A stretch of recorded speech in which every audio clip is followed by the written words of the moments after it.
मेरी कहानी बहुत ही दिलचस्प है।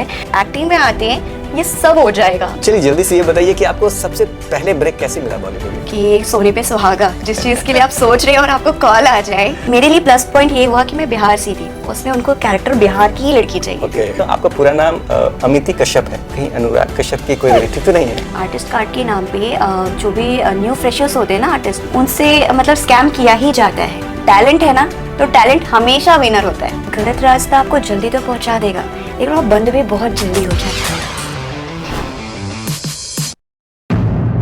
नमस्ते दोस्तों, स्वागत है आपका एक और नए पॉडकास्ट में। आज मैं आपको मिलवाने जा रहा हूं एक उभरते कलाकार से जो बिहार के मुजफ्फरपुर से आई हैं। तो चलिए मिलते हैं एक्ट्रेस अमिति कश्यप से। नमस्ते।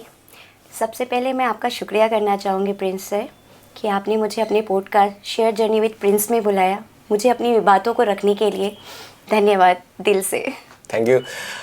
आप ये बताइए अमिति जी, कब सोचा कि आपको आना है, बॉलीवुड में आना है, काम करना है? क्या क्वालिटी रहा जो आप अपने पेरेंट्स को तैयार कर पाई कि मुझे इस इंडस्ट्री में आने दीजिए, और आपने उनका दिल जीता कि नहीं काम करना है? थोड़ा अपनी जर्नी बताइए। मेरा तो बचपन से ही था कि मैं इस इंडस्ट्री में आऊँ, लेकिन एक होता है ना कि आप आइडिया नहीं होता कैसे जाना है, क्या जाना है, और सबसे पहले फैमिली की सपोर्ट होती है, तभी आप शुरुआत करते हैं। मैं लकी हूँ कि जो मुझे ना ऐसे पेरेंट्स मिले। मेरे पापा, मेरे मम्मी बहुत सपोर्टिव है। मेरे पापा खुद इंडस्ट्री में आना चाहते थे, उनका FTI में हुआ भी था एज अ राइटर, बट हमारे यहाँ आप जानते हैं कि मैं बिहार से हूँ, लेकिन पहली फर्स्ट प्रायोरिटी होती है कि गवर्नमेंट जॉब, जो कि आज भी है। तो दादाजी चाहते थे कि वो गवर्नमेंट जॉब के लिए मतलब अप्लाई करे, तो वो नहीं आ पाए। तो एक ये भी पॉइंट है कि हो सकता है मैं अपने पापा के सपनों को पूरा करने के लिए, हो सकता है क्या मैं उनके सपनों के लिए ही आई हूँ। शुरुआत से आपको एक्टिंग में आना था, इस इंडस्ट्री में आना था, या फिर आपने पढ़ाई करके कुछ आपको डॉक्टर्स या इंजीनियर्स कुछ ऐसा था आपका? मेरी कहानी बहुत ही दिलचस्प है। मतलब कहते हैं ना कि एक बच्चा फोकस्ड होता है कि नहीं मुझे डॉक्टर ही बनना है, नहीं मुझे इंजीनियर ही बनना है, लेकिन मेरा ऐसा नहीं था। मुझे कभी होता था कि नहीं मैं डॉक्टर फील्ड में जाऊँ, फिर वह नहीं कभी इंजीनियर, क्योंकि मम्मी को था कि इंजीनियरिंग चाहिए। और हम चारों भाई बहन में, मैं 3 बहन 1 भाई हूँ, तो हमने कोई भी इंजीनियरिंग में इंटरेस्ट ही नहीं दिखाया, पता नहीं क्यों। तो फिर मेरा था कि नहीं, कभी होता था चेंज, डॉक्टर, कभी इंजीनियर, कभी लॉयर। तो फिर ये सब सोच के एक फोकस हुआ कि एक्टिंग में आते हैं ये सब हो जाएगा, कोई भी बात को रखने के लिए। क्योंकि ये एक्टिंग फील्ड लोगों को लगता है कि नहीं क्या होगा, एक्टर ने, किसी ने पढ़ाई नहीं की होगी, सबसे आसान है एक्टिंग। नहीं, बहुत टफ होता है सर। जैसे आप मेडिकल की तैयारी करते हैं, इंजीनियरिंग की तैयारी करते हैं, क्योंकि आप यहाँ पे एक कैरेक्टर नहीं जी रहे हैं, यहाँ में आप बहुत सारे कैरेक्टर को जीना पड़ता है। तो क्या आपने कोई कोर्स किया था? मैंने मास कॉम किया था सर। तो मास कॉम में हमारा एक था एक्टिंग का, तो थोड़ी बहुत। चलिए जल्दी से ये बताइए कि आपको सबसे पहले ब्रेक कैसे मिला बॉलीवुड में? मैं भी जूनियर में गई हूँ। अच्छा, okay. मैं भी जूनियर में गई हूँ। एक मैं वाकया बता रही हूँ। मैं न्यूज़ चैनल में थी, मेरी एक मतलब फ्रेंड का कॉल आया कि एक कैरेक्टर है, क्या तुम आ सकती हो? मैं तो बहुत खुश हो गई कि सोने पे सुहागा, जिस चीज़ के लिए आप सोच रहे हो और आपको कॉल आ जाए। फिर परमिशन लेना मुश्किल। फिर अमिता मैम थी मेरी सीनियर, उन्होंने मुझे अलाउ किया कि नहीं आप जाओ, मौका बार बार नहीं मिलता। फिर मैं वहाँ गई। वो एक सीरियल थी प्यार नहीं तो क्या है, तो उसमें मैं गई थी, और वहाँ से फिर शुरुआत हुई। फिर मैं एक डायरेक्टर से मिली, सुनील ठाकुर सर। मैं एज अ ED भी वर्क कर चुकी हूँ। क्या कहते हैं ना, कैमरे बैक कैमरा आपको ज़्यादा नॉलेज होता है अकॉर्डिंग टू फ्रंट कैमरा, तो मैं ED में भी गई हूँ।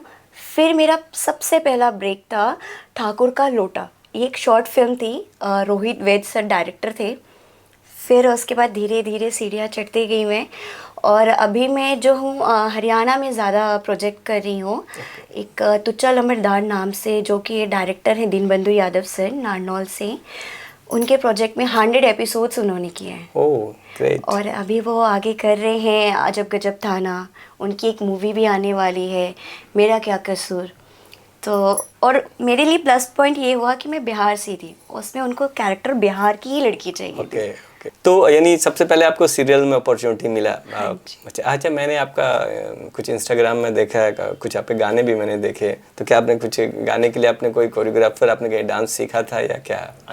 सर डांस भी मैंने सीखा नहीं है। कोरियोग्राफर्स जो मास्टर जी होते हैं, हाँ, उनका ये कहना है कि तुम फोकस, मतलब जो हम सिखाते हैं तुम्हें तो उस चीज़ को जल्दी कैच करती हो। बचपन से पापा को देख देख के, पापा मेरे बहुत अच्छे डांसर, बहुत अच्छे सिंगर, बहुत लोग उनको बोलते हैं मोहम्मद रफ़ी जी की आवाज़ है। Oh my God. तो फर्स्ट जो कहते हैं ना, मेरे गुरु मेरे पापा। क्या बात है। देखिए ऑडियंस, बिहार के मुजफ्फरपुर शहर से एक लड़की सोचती है कि मुझे इंडस्ट्री में आना है और अपनी उड़ान को ऊंची मकाम तक ले जाने के लिए मुंबई में आई, बॉलीवुड में आई, स्ट्रगल कर रही हैं, अभी भी काम कर रही हैं। जब बॉलीवुड इंडस्ट्री में आप आई तो इस इंडस्ट्री में आने में कुछ स्ट्रगल रहा, कठिनाई रही, या बहुत इजी वे में आ गई? अगर कुछ आपका अच्छा या बुरा एक्सपीरियंस है तो आप बताइए।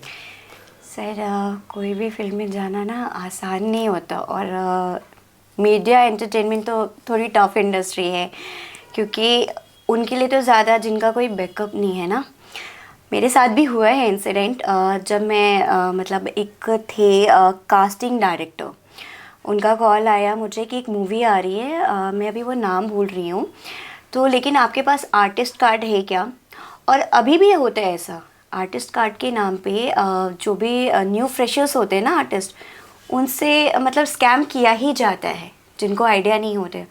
तो मुझे भी कॉल आया कि आपको आर्टिस्ट कार्ड तो बनवाना पड़ेगा, क्योंकि उसके बिना आप इंडस्ट्री में नहीं काम कर सकते। मैंने बोला क्या चार्जेस है? उन्होंने उस टाइम में मुझे 5000 बोला, और मेरे कुछ फ्रेंड्स भी थे जो इंटरेस्टेड थे इस फील्ड में, तो मैंने उनसे भी बात की, तो उन लोगों ने भी बोला कि हाँ हम भी बनवाएंगे और हम फिल्म में काम करना चाहेंगे। हमें ये नहीं पता था कि पहले ऑडिशंस देना पड़ता है, ये हमें लगा कि आर्टिस्ट कार्ड मिलेगा हमारा हो जाएगा। वो बड़ी बैनर की पिक्चर थी, कहते हैं ना कि नए नए लोग खुश हो जाते हैं, अरे इस स्टार कास्ट के साथ काम करने को मिलेगा, 5000 तो है, कर लेते हैं। फिर क्या हुआ, हमारे साथ भी स्कैम हो गया ऑलमोस्ट 80,000 रुपीज़ का। उसके बाद क्या, वो इंसान ना कॉल उठाए ना कुछ भी, और जब भी मैं वीडियो कॉल करती थी कि सर एक बार आपको देख तो लूँ। अच्छा, आपने बिना देखे उन्हें बिना ऑनलाइन, देखे। यानी ये सारी ऑनलाइन प्रोसेस था? Online online sir. आपको कहाँ से मिले थे ये बंदा, कैसे ट्रैप किया आपको? पता नहीं, उन्होंने बोला आपका ना जो आपके प्रोफाइल कास्टिंग के पास है, हमें वहाँ से नंबर मिला है। रोटेट करती है ना वो प्रोफाइल, तो मैंने उस पर ध्यान नहीं दिया कि हाँ यहाँ से जानकारी लेनी चाहिए जेन्युइन है कि नहीं, क्योंकि फर्स्ट था ना सर। अगर मैं काम कर चुकी होती तो मुझे भी आइडिया होता। फिर उन्होंने 80,000 लेने के बाद कोई कॉल पिक नहीं, कुछ नहीं। बाद में मुझे फेस करना पड़ा जिन लोगों से मैंने, जो मेरे फ्रेंड्स थे ना, इवन एक फ्रेंड ने तो मेरी टैब भी ले ली मुझसे कि हमने पैसे दिए हैं तो तुम्हें कुछ तो देना पड़ेगा। मेरी इमेज भी तो उनके सामने ख़राब हुई ना। तो मैं ये चीज़ ज़रूर कहना चाहूँगी कि ये जो स्कैम होता है ना आर्टिस्ट कार्ड के नाम पे, ये चीज़ नहीं होनी चाहिए। कि जिनको नॉलेज है उनके लिए तो ठीक है, जिनको नॉलेज नहीं है वो बेचारा क्या करेगा। फिर मैं डर गई, अब मैं क्या करूँ, क्योंकि 80,000 बहुत होते हैं। फिर पेरेंट्स से बात की, पापा ने बोला कोई नहीं, हम आपको पैसे दे रहे हैं, जो भी प्रॉब्लम जो भी आई है उनको आप ये कर दीजिए। समझिए आपने कोर्स किया, नॉलेज मिली, बॉलीवुड नॉलेज। हाँ, एंट्री कि फीस बॉलीवुड। अगली बार से आप आर्टिस्ट कार्ड के नाम पे आप इस तरीके से बात नहीं कर पाएंगे। अभी कुछ टाइम पहले भी मुझे कॉल आया था कि सलमान खान सर की पिक्चर है, उनकी आपको सिस्टर का कैरेक्टर मिलेगा, आर्टिस्ट कार्ड है। मैंने बोला नहीं वो तो नहीं है। तो कोई नहीं, मैं बनवा दूंगा, क्योंकि उसके बिना आपको नहीं, आप पहले पेमेंट कर दो। फिर तो उसके बाद तो आइडिया हो गया था। मैंने बोला नहीं सर, मैं अभी आर्टिस्ट कार्ड जो है, हमारे राजेश शर्मा जो हैं डायरेक्टर राइटर सर, इतने अच्छे राइटर डायरेक्टर सर हैं जो वो मुझे मिल गए, तो बहुत कुछ नॉलेज मिला मुझे।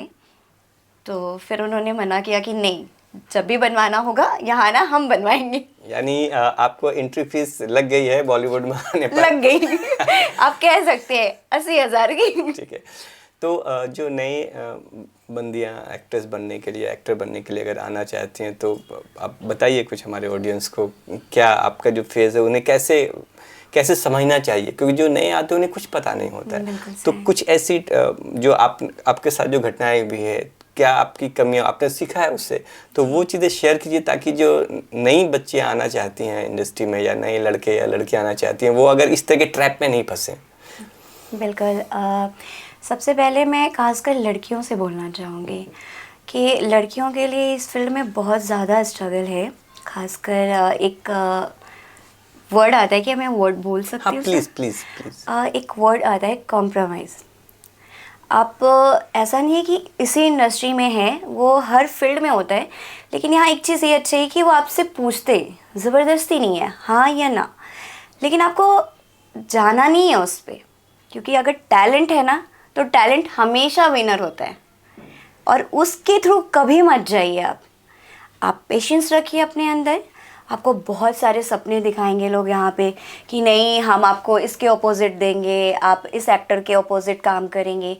चकाचौंध में कभी नहीं खोना है, क्योंकि आप बहुत दूर आए हैं अपने पेरेंट्स को छोड़कर। आपके पेरेंट्स को उम्मीद होती है, डर भी होता है कि मेरी बच्ची वहाँ कैसे है ना।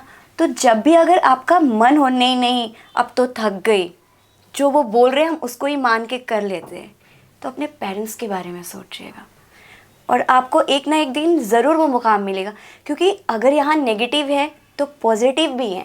अच्छे डायरेक्टर्स हैं, अच्छे प्रोड्यूसर हैं, अच्छे राइटर हैं, जो सिर्फ टैलेंट को मौका देते हैं। वो जो बातें होती हैं ना, हैं जो लोग कहते हैं, बहुत लोगों से मुझे भी सुनने को मिला, अरे एक्टिंग में है, एक्टर है, क्या कैरेक्टर होगा इसका, सुनने को मिलता है ऐसा। लेकिन ऐसा नहीं है कि एक्टिंग फील्ड वाले लोग बुरे ही होते हैं, अच्छे लोग भी हैं यहाँ पे। तो इस चीज़ को ऐसे नहीं सोचना है, धीरे धीरे पेशेंस रखना है। आप थिएटर कीजिए, आपको एक्टिंग ज़रूरी नहीं है कि आप एक्टिंग क्लास, जिनके पास कहते हैं ना पैसे नहीं हैं लेकिन वो इस फील्ड में आना चाहते हैं, उनके पास टैलेंट भी है, तो आप खुद से भी प्रैक्टिस कर सकते हैं दूसरे एक्टर को देख के कि कैसे वो कर रहे हैं। आप नॉवेल्स पढ़िए, एक्टिंग की अपने मिरर के पास जाके अपने फेस एक्सप्रेशंस दीजिए, कैसे डायलॉग डिलीवरी करनी है। आप दूसरे जो एक्टर हैं उनको देखिए। ज़रूरी नहीं कि आप इसमें इन्वेस्ट करेंगे ज़्यादा तो ही आपको काम मिलेगा। बहुत ऐसे एक्टर हैं जो खुद से प्रैक्टिस करके आज नाम रोशन कर रहे हैं सर। चलिए चलिए, तो अच्छी बात। पेशेंस बहुत रखना है, अच्छे लोगों के साथ अच्छी स्टोरी पे काम करना है, और हिम्मत हार के कभी नहीं जाना है। कम से कम एटलीस्ट मौका तो दीजिए, कि ये तो रहेगा कि हाँ हमने ट्राई किया। विदाउट ट्राई किए हुए कभी हिम्मत हार के नहीं जाना है। यानी कंक्लूजन ये है कि अगर आपको इस फील्ड में आना है तो आप मेहनत करते जाइए। आपके पास रास्ते बहुत सारे होंगे, गलत रास्ते से भी आप आगे बढ़ सकते हैं और सही रास्ते से भी आगे बढ़ सकते हैं। बिल्कुल सर। लेकिन अगर आपको फोकस करना, आपको खुद पर कॉन्फिडेंस है, आप मेहनत कर रहे हैं, तो ज़रूर आप कामयाब होइएगा। बिल्कुल सर, जैसे कहते हैं ना कि गलत रास्ता आपको जल्दी तो पहुंचा देगा, लेकिन वो बंद भी बहुत जल्दी हो जाएगा। सही रास्ता टाइम लगेगा लेकिन अच्छा अच्छे रहेगा। मकाम पे क्योंकि मुझे भी बहुत आए थे ऐसे कॉल्स। अमित, आप ये बताइए कि अगर आपको बॉलीवुड में कोई बड़ी फिल्म में कास्ट किया जाए और आपको बताया जाए कि आपका कोई बोल्ड सीन है, तो क्या आपने कोई माइंड में प्लान करके रखा है कि मैं एक लिमिट होगा कि मैं इस लिमिट तक काम करूंगी, या डिपेंड है कि आप कैरेक्टर पहले सुनेंगे, अगर आपको लगेगा कि हाँ ये कैरेक्टर जेन्युइन है? क्या दो तरीके का काम होता है, एक तो उस कैरेक्टर की रिक्वायरमेंट है और एक होता है कि फ्रॉडिंग, कि नहीं नहीं नहीं आपको बेड सीन करना ही है, ये ओपन करना ही है। तो आपने कुछ एक लिमिट बांध के रखा है, सोचे रखा है कि अगर मुझे अच्छी भी अपॉर्चुनिटी मिलेगी तो मैं इस लेवल तक जाऊंगी? सर ये सवाल आपने बहुत अच्छी पूछे है कि स्टोरी के रिक्वायरमेंट सबसे पहली बात, क्योंकि एक स्टोरी जो होती है ना एक राइटर के दिल से लिखी हुई होती है, और अगर हम उससे छेड़छाड़ कर देंगे ना तो उन्हें बहुत अफसोस होगा। मैं अगर स्टोरी की रिक्वायरमेंट है कि ये चीज़ स्टोरी को बहुत अच्छा बना रही है तो मैं उस चीज़ पे जाऊंगी। ये नहीं है कि नहीं ये लिमिट, लेकिन दिखा किस तरीके से रहे, कहते हैं ना प्रेजेंटेशन। बहुत चीज़ होता है ना कि आप बोल्ड कपड़े पहना कर भी बोल्ड नहीं दिखा पाते, और सूट पहन के भी आप उस चीज़ को प्रेजेंट कर सकते हैं। अगर अच्छे बैनर में आपको अपॉर्चुनिटी मिले और उस सीन की अगर रिक्वायरमेंट हो तो आप कर सकते हैं डेफिनेटली सर, लेकिन वो उस सीन की रिक्वायरमेंट होनी चाहिए। स्टोरी अगर वो स्टोरी है कि अरे वाह इसमें कुछ कर रही हूँ। सिर्फ वो है कि अगर बोल्ड सीन है बस तो नहीं सर, स्टोरी क्योंकि स्टोरी जैसे सबसे नवाजुद्दीन साहब ने भी बताया था, उन्होंने भी बहुत सीन बिट्स किए, तो उन्होंने बोला कि नहीं मैं उस कैरेक्टर को जी रहा हूँ, अगर उस कैरेक्टर की रिक्वायरमेंट है तो मैं कर रहा हूँ, उसमें मुझे कोई बुरी बात नहीं है, मैं उस चीज़ों को क्योंकि वो कैरेक्टर जो हो गया नाम वो अमिति नहीं होगी, वो कैरेक्टर होगा। और वो कैरेक्टर अगर वो प्ले मांग रहे तो वही करनी पड़ेगी सर। और उसमें भी देखना होगा कि ये कैरेक्टर अच्छे से निभाया गया कि नहीं निभाया गया। तो आपके इतने साल की जर्नी में बॉलीवुड में, अब जब से आई हैं 5-6 साल से काम कर रही हैं, तो क्या आपको कभी कास्टिंग काउच का फेस करना पड़ा? आपका सिचुएशन ऐसा कुछ रहा है? कुछ कभी कभी बोलते हैं कास्टिंग के नाम पर बुलाते हैं, फिर आपको टाइम मांगते हैं, चीज़ें कर, ऐसी घटनाएं कुछ हुई है तो बताइए कुछ। बहुत बार हुए सर। अच्छा। बहुत बार। अगर जब गई मिली, सबसे पहले होता है ड्रिंक करते हैं आप? अच्छा, स्मोक नहीं। अच्छा, आप अगर मैं आपको वहाँ बुलाऊँ तो वहाँ आएंगे आप? स्टोरी पे बात नहीं हो रही, प्रोजेक्ट पे बात नहीं हो रही। और जब मैं मना करती हूँ तो कहते हैं फील्ड में आप कैसे आएंगे मैम, जब आप ड्रिंक ही नहीं करती, स्मोकिंग, ये कहाँ लिखा है कि आप ड्रिंक स्मोक करते हैं तभी आप फील्ड में। एक सर थे कैस्ट्रो मुखर्जी सर, जिन्होंने आज तक दारू को हाथ तक नहीं दिखाया, और उन्होंने कैरेक्टर भी प्ले किया शराबी का, और सबसे अच्छा आज तक उनकी तरह कोई कर भी नहीं सकता, पी कर भी नहीं सर।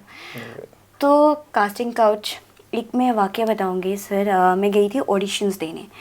बहुत हो जाता है ना, इसके बाद डर भी होता है कि ऑडिशंस रियल है या फेक है, किस वजह से बुला रहे हैं। ये दिल्ली की घटना थी सर। मैं दिल्ली में गई थी ऑडिशन देने। कास्टिंग वाले लड़कियों को अंदर बुलाकर वो वहीं पे कह रहे हैं ना कि ये आपका कैरेक्टर है और आपको मेरे साथ प्ले करना है। ओके। गर्ल्स आ रही हैं बाहर, उनके फेस उतरे हुए हैं, मतलब पता नहीं लड़कियां डर क्यों जाती हैं। नहीं मिलेगा काम, नहीं मिलेगा, हमें आगे कोई काम देगा, वो नहीं मिलेगा फिर मिलेगा। लेकिन सबसे ज़्यादा इम्पोर्टेंट आपकी इज्जत।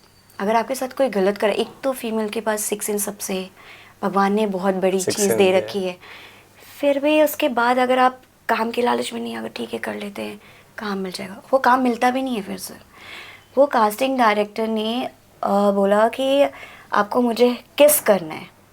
अच्छा। फिर मैंने पूछा कि सर यहाँ क्यों, वो तो सेट पे, और ना यहाँ डायरेक्टर है ना यहाँ कैमरा है, और बंद कमरे में मैं आपको किस क्यों? नहीं, कंफर्ट जोन देखना है कि अगर आपको सेट पे बोला जाए तो आप कंफर्ट है या नहीं है। तो सर अगर मुझे ये कैरेक्टर दिया जाएगा तो मैं पहले ही बोलूँगी ना हाँ या ना, वहाँ पे बोल जाने के बाद फिर मैं ना क्यों बोलूँगी? बिल्कुल। तो नहीं, आपको करना पड़ेगा। तो वो मेरा फर्स्ट टाइम था जो लाइक मैंने मना किया, और वहाँ पे मैं चिल्ला उठी। फिर वो जो मैम थे ना, जो वहाँ पे, उन लोगों को भी पता नहीं कि अंदर क्या हो रहा है। फिर उन्हें वहाँ से हटा भी दिया गया कास्टिंग डायरेक्टर। फिर सारी लड़कियाँ उठ गई, फिर उन्होंने बोलना स्टार्ट किया, हमें भी बोला, हमें भी बोला। तो एक होते हैं ना यानी कि आपने कहीं ना कहीं पर पहल किया। हाँ जी, यानी लड़कियों को के साथ अगर कुछ गलत हो रहा है तो उन्हें स्टेप लेना होगा। Definitely sir. आपके साथ कुछ बुरी बातें हो रही है, कुछ ऐसी चीज़ें हो रही है, तो आप वहाँ पे स्टेप ले सकती हैं। लोग कहते हैं कि लड़कियों के लिए तो बहुत आसान फील्ड है, नहीं लड़कियों के लिए ज़्यादा टफ है। ये बताइए कि आपने इतने साल काम किए तो कौन कौन से प्रोजेक्ट किए, थोड़ा वो बताइए ऑडियंस को, और आने वाले कौन कौन से नए प्रोजेक्ट हैं थोड़ा बताइए। हाँ जी सर। मैंने लंदन इन हरियाणा की थी वेब सीरीज चौपाल के लिए। फिर अजब गजब थाना कर रही हूँ, अभी स्टेज ऐप पे जाने वाली है। फिर मैंने चौपाल के लिए ही तुच्चा लंबरदार, मतलब ज़्यादातर मेरी जो जर्नी रही है हरियाणा में ही रही है। मैंने भोजपुरी सॉन्ग्स भी किए हैं, बंगाली सॉन्ग्स किए हैं, हिंदी सॉन्ग्स किए हैं, गज़ल किए हैं, मतलब सॉन्ग्स मैंने अभी ज़्यादा किए हैं। और काफ़ी प्रोजेक्ट्स जो है मेरे लाइनअप है अभी। प्रोजेक्ट्स है राजेश शर्मा सर के बारे में जैसे बताया, उनकी भी वेब सीरीज़ में करने जा रही हूँ, अभी नाम नहीं बताऊंगी और मैंने अभी एक शॉर्ट फिल्म की थी, डॉक्यूमेंट्री थी, वो रियल स्टोरी बेस्ड थी, जो कि यहाँ के लिए नहीं, वो ऑस्ट्रेलिया के लिए थी सर। Okay. तो यहाँ पे वो रिलीज़ नहीं हुई। Okay. तो ये क्या फॉरेन की टीम थी या फॉरेन की टीम फॉरेन थी की सर। टीम? क्या बात फॉरेन है, की यानी टीम आप थी। काम करते जा रहे हैं, कंटिन्यू आपका ग्रोथ होता आप जा रहा है। लोगों का आशीर्वाद है, पब्लिक का प्यार है, और कहते हैं ना मम्मी पापा का साथ है, ऊपर वाले का हाथ है, तो डरने की क्या बात है। क्या बात, क्या बात है। इसी बात पर मैं पूछता हूँ, आपका पूरा नाम अमिति कश्यप है, हाँ जी। तो क्या आप कहीं अनुराग कश्यप की कोई रिलेटिव तो नहीं है? ये सवाल मुझसे सब पूछते हैं सर। क्या पता पॉडकास्ट के थ्रू उन तक ये मैसेज चले जाए, आगे रिलेशन ना हो, रिश्ता हमारा आगे बन जाए, वो कश्यप के थ्रू मुझे भी काम दे दे। यानी अगर अनुराग जी आपको बुलाए तो आप काम करेंगे उनके साथ? क्यों नहीं सर। एक तो हमारे बिहार से कश्यप सर, और सबसे ये भी अगर साइड कर दिया जाए, As a एक काजू, person, हाँ, कैसे हैं वो? एज अ डायरेक्टर उनकी स्टोरी में कौन नहीं काम करना चाहेगा सर। उनकी स्टोरी मिल जाए तब तो फिर कहते हैं ना कि आप आपका मेहनत सफल होगी।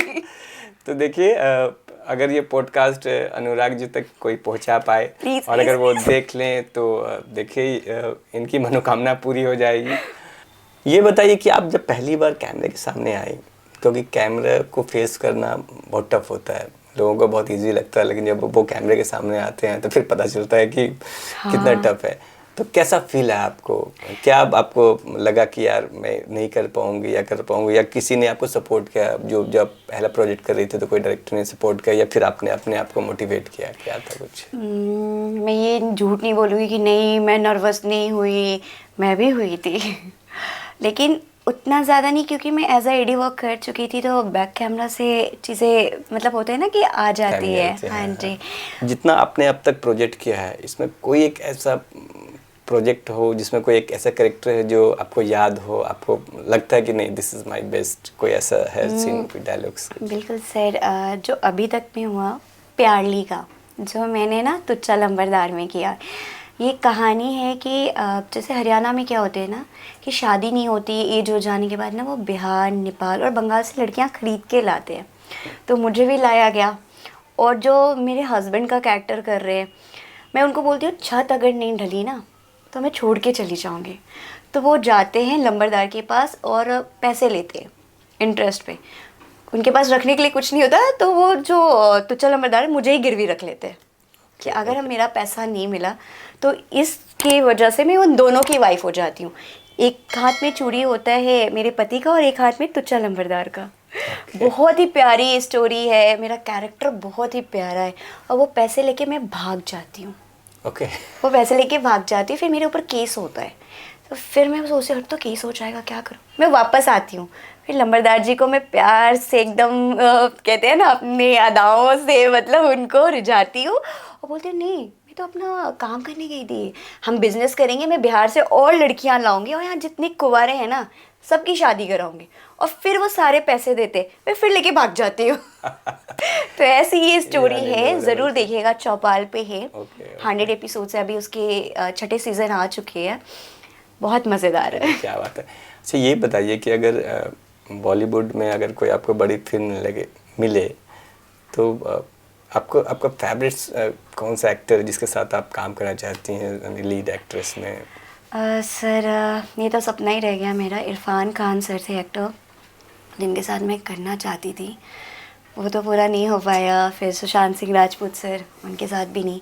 लेकिन अभी जो हैं बहुत सारे एक्टर हैं, क्योंकि हर अलग कैरेक्टर में ना उनकी अलग एक्टिंग देखने को मिलती है। लेकिन रणवीर कपूर सर, उनको अगर उनके साथ आपको मौका मिले हाँ जरूर जी आप सर, काम करेंगे?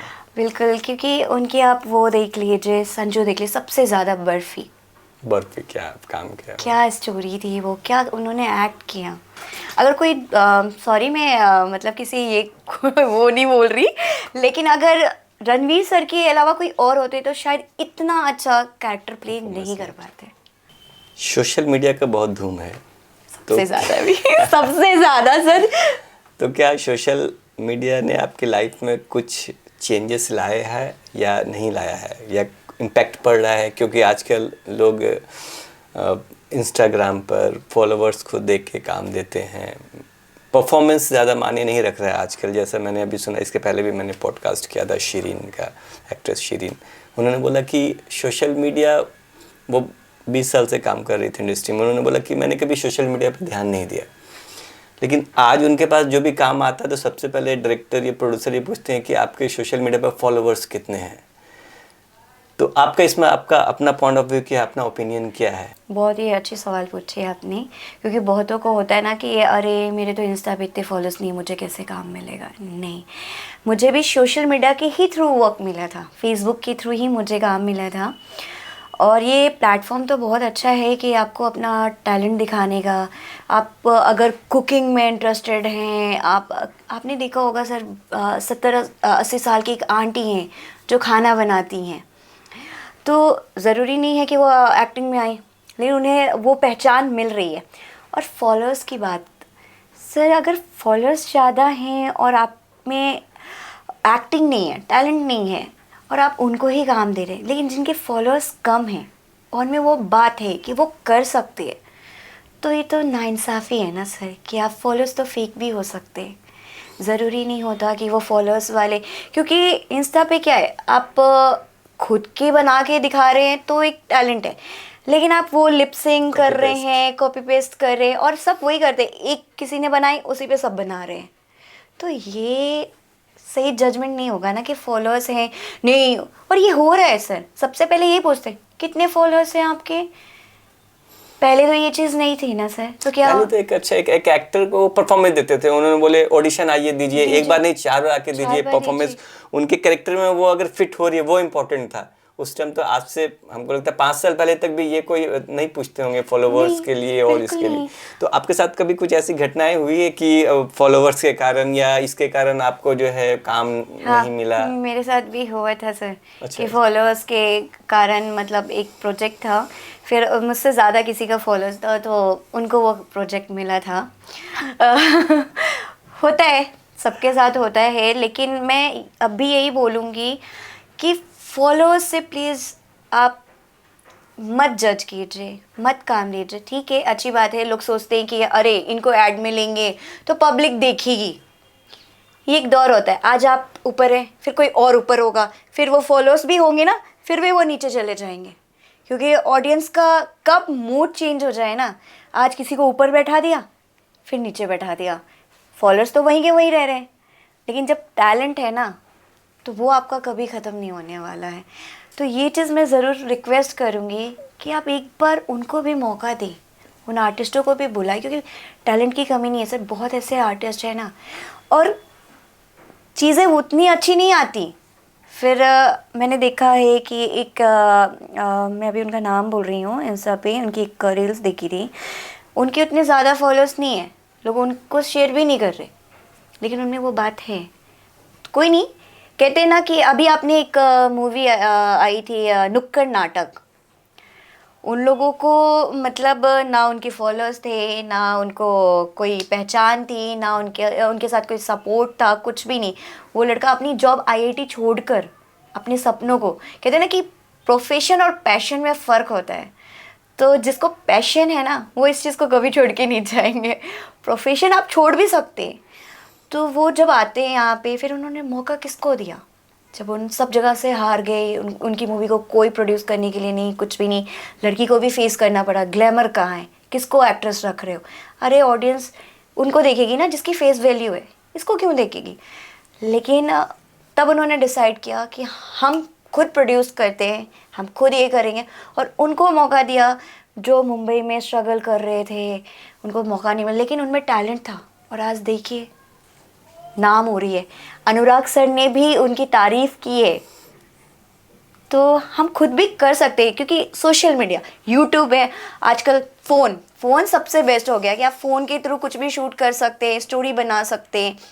भागलपुर की एक लड़के ने मोबाइल फ़ोन से 20,000, एप्पल भी नहीं, ज़रूरी नहीं है कि आपके पास एप्पल का फ़ोन होगा तो ही, 20,000 के फ़ोन से उन्होंने एक स्टोरी बनाई और मिलियंस में गई, वो उन्होंने शूट किया।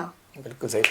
तो आप सोशल मीडिया पे एक्टिव हैं, आपको इसको आपको ही फॉलो करना होगा अगर आपको एक्टिंग करना है, बॉलीवुड में इंडस्ट्री बनाना है, तो ये तो सवाल अब पीछे हटेगा नहीं, क्योंकि फॉलोवर्स और चीज़ें, तो आप भी यानी उस ट्रेंड को फॉलो कर रही हैं, या फिर आप सिर्फ एक्टिंग और परफॉर्मेंस पर ध्यान दे रही हैं, या साथ में दोनों चीज़ को लेके बैलेंसिंग कर रही हैं, क्या है? अभी सोशल मीडिया मतलब मैं यूज़ कर रही हूँ, जैसे यूट्यूब का ज़्यादा रहता है फेसबुक शॉर्ट फिल्म के लिए, लेकिन इंस्टा पे मेरा अभी थोड़ा कम फोकस है, वो रील्स बनाना ये, क्योंकि मुझे बड़े वाले कैमरे में आना है।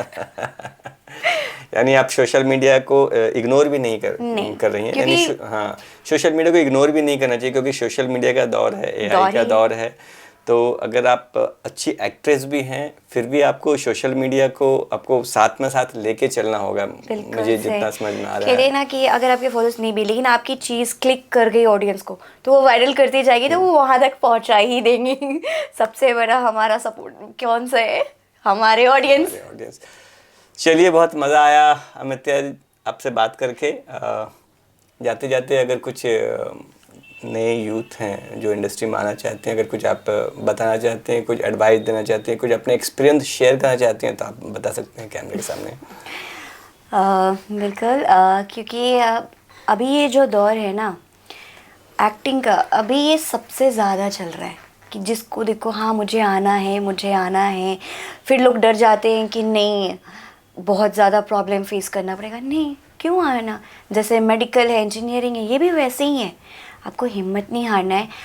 आपको कोई सिखाने को नहीं है ना। आप यूट्यूब जैसे कि सोशल मीडिया, आप वहाँ पे जाइए, आपका खुद का फ़ोन है, आप फ़ोन लीजिए, आप एक डायलॉग प्रिपेयर कीजिए। मम्मी है, पापा हैं, आप उनके सपोर्ट के साथ आप एक कैरेक्टर बनाइए, है ना। आप उसको ये कीजिए, फिर धीरे धीरे आप में बिल्डअप आ जाए ना, नर्वसनेस ख़त्म हो जाए, फिर आप आइए, ज़रूर आइए और देखिए क्या चल रहा है अभी, क्या है। और अगर कोई आपको भटकाने की कोशिश करे ना, दिल से और दिमाग से दोनों से सोचना है। आप ये मत सोचो कि नहीं ये तो मुझे मान ले जाएगा, चलो मैं 1 महीने में स्टार बन जाऊंगी। नहीं, पेशेंस रखना है। अगर आपको अच्छा काम करना है, अच्छे लोग के साथ काम करना है, पेशेंस रखिए और जल्दी मतलब कहते हैं ना डिसअपॉइंटमेंट होके मत जाइए। अगर आप आए हैं उस लक्ष्य पे तो ज़रूर आइए। कहते हैं ना हार्ड वर्क करने से आप एक दिन सक्सेस हो जाएंगे। यानी अगर आपकी लाइफ में अगर कभी कुछ ऐसा दौर आए जब आपको लगता है कि नहीं आप टूट गई हैं, अब आपसे नहीं होगा, लेकिन वही पल है आपको सक्सेस की, वही पल से मिलेगा। अमिति, थैंक यू, आपके साथ बात करने में बहुत मज़ा आया, खट्टी मीठी बातें।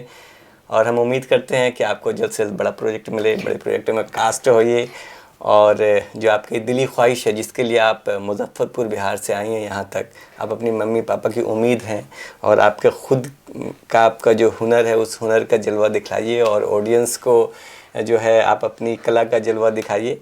हम यही चाहेंगे ताकि फिर आपको मैं बुलाऊं नए पॉडकास्ट में, फिर आपसे बातें करें, खट्टी मीठी बातें। थैंक यू, धन्यवाद आपका, बहुत बहुत धन्यवाद। तो ये थी अमिति कश्यप। नए पॉडकास्ट में फिर मिलेंगे किसी नए चेहरे के साथ। तब तक के लिए जय हिंद।